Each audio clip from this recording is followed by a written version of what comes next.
Ser minero.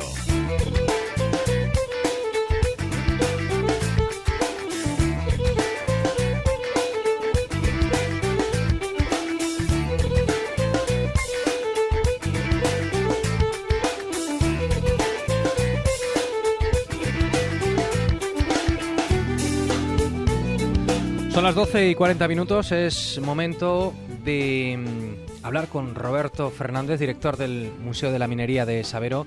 Roberto, ¿qué tal estás? Pues muy bien, preparado aquí para saltar al campo. Bueno, no me digas, ¿sí?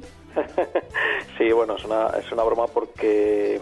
Bueno, es una broma, entre comillas, porque hemos estado esperando a que acabara la Liga de Fútbol y a que acabara por las competiciones europeas. Hay tantísima afición, ¿no?, en España al fútbol. Nosotros hemos esperado a que acabara toda esta marea de fútbol en España, sí, para hoy precisamente hablar de fútbol nosotros. Bueno, de fútbol en las cuencas mineras. Pues sí, porque bueno, como decimos siempre, es que se puede hablar de cualquier tema está relacionado con la mina. La verdad es que son tantas cosas las que tienen relación con la mina que, bueno, pues llevamos ya, no sé, 70 programas o 60 y largos y nos da todavía para mucho más. Sí, sí. Y uno de esos temas es el fútbol y la mina. Y no vamos a decir nada extraño, ni vamos a inventarnos nada, porque, bueno, me imagino que tantos millones de aficionados al fútbol, no sé si saben que el fútbol como deporte de competición nace precisamente en España, en las minas de Río Tinto, ya en el año 1873, y nace allí porque, bueno, las minas de Río Tinto eran, propiedad de los ingleses, de una compañía inglesa, y ellos trajeron esa afición que había nacido en Inglaterra por este deporte, por el fútbol, la trajeron a España precisamente en las minas, con su equipo de fútbol de esas minas. O sea que, bueno, realmente, si somos un poco ya puristas, podemos decir que el fútbol nace de la mina, con lo cual hoy no estamos tocando ningún tema extraño. Y bueno, pues este fútbol se extendió por todo el país, lógicamente, no solamente ya en las cuencas mineras, sino en todo el país, pero sí que en las cuencas, como decías, sí que, bueno, pues arraigó esta afición, y las propias empresas mineras supieron canalizar toda esta pasión por este deporte que tenían sus trabajadores, y fueron muchas, sobre todo las empresas mineras importantes, las grandes, pues las que crearon sus propios equipos de fútbol, les hicieron unos campos estupendos, les dotaron de, bueno, pues para aquella época, de buenos uniformes, de transporte para ir a las competiciones. Bueno, hay toda una historia bonita de contar entre el fútbol y la mina, y por eso, bueno, pues hoy lo vamos a dedicar a ello. Y como yo no tengo ni idea de fútbol, tengo muy poca de mina, pero de fútbol ninguna, pues me he buscado a alguien que sabe mucho de las dos cosas. De mina porque es ex minero, que trabajó muchos años en la empresa minera de Ullías de Sabero, y de fútbol porque es uno de los grandes aficionados al fútbol que tenemos ahí en la comarca de Sabero. Es Carlos García, bueno, pues que ha sido muy amable para estar hoy con nosotros, y vamos a hablar de fútbol y mina centrándonos en el equipo Sociedad Deportiva Ullías de Sabero, que era el equipo que tenía la empresa minera de Sabero. Así que, si te parece, pues saludamos a Carlos. Pues sí, hombre, cómo no. Carlos, ¿cómo estás? Buenos días. Bien, muy bien. Decía Roberto que nos podemos centrar en el Ullías de Sabero, aunque encontramos también casos muy representativos, ¿no?, vinculados a la minería, digo, de equipos de fútbol. A mí me viene así, por lo pronto, a la cabeza el caso del Ullera, vinculado a la Vasco, o incluso podríamos mencionar el Endesa de Ponferrada también. Y seguramente conozcas tú algún caso más, ¿no? Sí, como bien dices, la Ullera Vasco-Leonesa, que todavía sigue compitiendo, pero también en otras cuencas mineras, como en Fabero, en Bembibre, y después en Palencia, pues también, claro, el equipo de Barruelo. Que en todas las cuencas mineras un poco importantes, como decía Roberto, tenían su propio equipo de fútbol. Bueno, pero a ti el que te tira es el Ullías de Sabero. Sí, así es. Lo he vivido, soy de aquí, y vamos, como bien decía Roberto, súper aficionado, pues claro, conocí sus últimos años y me he documentado bastante porque, vamos, soy muy aficionado y me interesa mucho el tema, claro. Es un club ya formalmente desaparecido. ¿Qué vida tuvo? Bueno, la vida deportiva fue poca, fueron 8 temporadas solamente. El club se inauguró, se fundó en el año 1961, entró a participar en la categoría de regional. La empresa pues quería un proyecto ambicioso para subir lo antes posible a la tercera división, ya que era una categoría a nivel nacional, ¿sabes? Claro. Estamos hablando entonces de los años 60 aproximadamente. 60. Sí, la década de los 60, sí. Por hacernos una idea, bueno, bien sea Carlos o Roberto, estamos hablando de un momento de una gran pujanza de la actividad económica allí en la comarca, en la zona, en esa cuenca, de todo lo que llevaba aparejada, bueno, pues la riqueza, el negocio que suponía la extracción de carbón por parte de Ulleras de Sabero. Sí, todavía eran buenos años todavía de minería. Entonces, bueno, por ejemplo de ello es que la empresa todavía seguía apostando por temas de este tipo, ¿no? Por temas deportivos, sociales, culturales. Claro. Que luego ya empezó a venir la crisis y la primera emigración importante, pero bueno, yo creo que todavía eran buenos años de mina y en este caso de fútbol. Porque, Carlos, un ejemplo de esto, por ejemplo, es el campo de fútbol, ¿no? La empresa hizo un campo de fútbol para este equipo. Sí, el campo lo construyó exclusivamente para este equipo en el año 59. Era un campo fantástico, vamos, ahí está, ahora está pues semi-derruido, como muchas de las cosas vinculadas con la minería, edificios y demás. Era un campo, pues bueno, de unas dimensiones de 105 por 68, con un vallado exterior de ladrillo y uno perimetral al terreno de juego idéntico al que tenía el viejo San Mamés, de Bilbao, y en aquella época, era de los 3 o 4 mejores campos de la provincia. E incluso tenía... ¿Qué aforo tenía?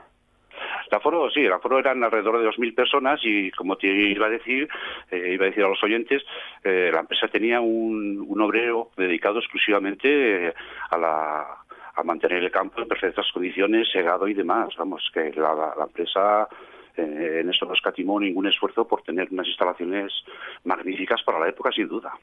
Y un aforo de 2.000 personas que se solía llenar. 2.000 personas. Sí. El aforo, la afición, pues oye, no es como ahora que hay muchos otros medios de divertimento. Estamos hablando de que aquella época no había ni televisión prácticamente. O sea que la afición por el fútbol pues era a través en directo y en la radio, claro. Vamos, que los sábados o los domingos era el acontecimiento en el valle, ¿no? O la comarca. Sí, sin duda, eran los domingos por la tarde y sí, había una sociedad importante, había alrededor de casi 1.000 socios y después otras gentes que se acercaban de los alrededores al partido, porque como digo, repito, fue el primer equipo como en la comarca con una competición oficial y vamos a un nivel un poco ya importante, claro. ¿Qué sabemos de las plantillas, de dónde se nutrían? En este caso, este club, el Ulleras de Sabero, era fundamentalmente gente de la comarca. Imagino que en algún caso también de algunos trabajadores vendrían a ser un poco los héroes del equipo. Bueno, ¿de dónde iban fichando a sus jugadores? Sí, en un principio, cuando se fundó el equipo, pues bueno, había una liguilla aquí entre los pueblos y demás, y bueno, los jugadores más destacados pues les cogieron para el equipo de la empresa.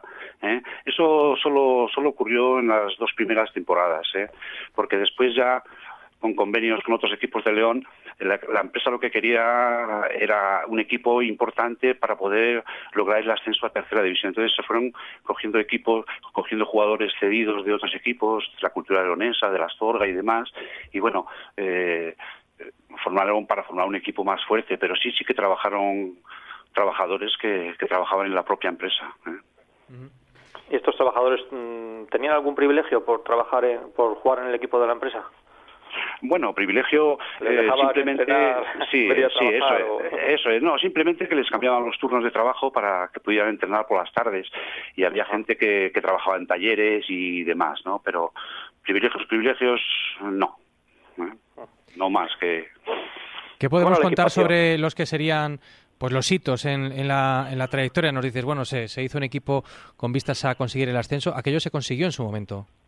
Sí, claro que se consiguió la tercera temporada, se consiguió subir a la tercera división y competir con equipos pues de aquella época, sobre todo en la primera fase con equipos como la Unión Deportiva Salamanca que bueno, como sabemos todos, después subió a primera división y demás. Eso fue en la primera vez que ascendieron, aunque después el equipo pues bueno, le cambiaron de grupo, hicieron una gran reestructuración en la tercera división y después ya empezaron a competir con otros equipos del norte de España, los equipos vascos y demás. Bueno, claro, también estaba la Cultural, la Ponferradina, vamos, que eran una categoría muy importante, claro. hasta que llegó el final del club. ¿Qué sabes? ¿Qué nos puedes contar en torno a la desaparición? Bueno, la desaparición, como os comentaba ahora, en la última temporada el equipo, pues bueno, hay que también resaltar que era el equipo que tenía menos presupuesto, era el equipo más modesto de la categoría, y en la reestructuración que hizo la tercera división, pues se encuadraron en el grupo norte, en el grupo de los equipos cántabros, asturianos y vascos sobre todo, y eran equipos muy potentes en potencial económico y en potencial deportivo. Entonces, el equipo de la empresa, el Ulleres de Sabero, pues bueno, en la última temporada que estuvo militando, solo sacó 7 puntos. Bueno, vino un poco el desencanto por parte de la empresa, y que, bueno, pues necesitaba muchísima más inversión para mantener el equipo, por lo que os decía, porque a nivel competitivo pues no podía competir con estos equipos, y a nivel deportivo pues claro, tenía que reforzar con jugadores, con el coste que conllevaba todo eso, y por eso abandonaron el proyecto. Claro, mal momento lo deportivo, que se unió a un no tan boyante momento empresarial, a lo mejor en una coyuntura también de recortes, de ahorros, y aquello pues condenó a Ulleras de Sabero a su desaparición. Por cierto, ¿cómo era su indumentaria? ¿Lo sabes? ¿Tenían Sí, claro que lo sé. Sí, ellos, bueno, pues la ropa, claro, no tiene nada que ver con la que vemos ahora, con estos tejidos tan maravillosos y demás, ¿no? Eran ropas de algodón. Sí, la camiseta era roja y el pantalón negro, un poco significado por el rojo de la sangre y el negro de la mina, ¿no? Vamos, lo que siempre se relacionó con esos colores. Esa era como primera equipación, y pues con la segunda pues simplemente cambiaban la camiseta a color azul y seguían manteniendo el pantalón negro. Uh-huh. Bueno, pues aquí queda nuestro recuerdo 40 y tantos años después, y todavía rememorando lo importante que para esa comarca llegó a ser este club, el Ulleras de Sabero. Carlos, ha sido un gustazo charlar contigo y hacer un poco de memoria. Muchas gracias a vosotros, encantado. Y gracias, por supuesto, también a Roberto Fernández, director del Museo Minero de Sabero. Gracias, Roberto. Muchas gracias, hasta luego.